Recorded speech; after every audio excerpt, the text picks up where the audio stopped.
বাবু বলেন। একদিন পরোটা বিশ্বকর্মাকে আপনার দোকানে নিয়ে আসবো। নিয়ে আসবেন বিশ্বকর্মা? আমি আবার নিয়ে আসবেন কাকে?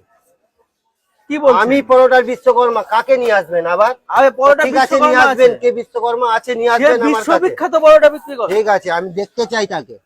দেখতে চান? অবশ্যই আপনি দেখতে চাই। অবশ্যই তাকে ভালো করে চেনেন, সে হলো বিশ্ববিখ্যাত বাঘাযতীন ফোনপে পরোটা। আচ্ছা, ওইটা হচ্ছে পরোটা বিশ্বকর্মা, তাই বিশ্বকর্মা, তো? হ্যাঁ। ঠিক আছে, একদিন আমার কাছে নিয়ে আসবেন, আমি বিশ্বকর্মাকে দেখতে চাই।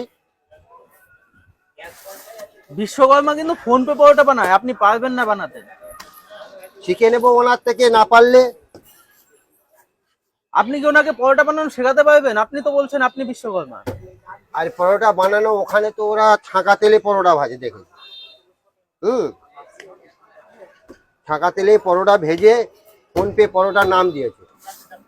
এটা দিয়ে আমরা তাওয়ায় ভাজি, ওরা জিলিপির তাওয়াতে তেল ভর্তি করে দিয়ে পরোটা ভেজে ছেড়ে দিল, বেলে ফুলে গেল, শিক দিয়ে উল্টিয়ে তেল ঝরিয়ে পিটে দিল।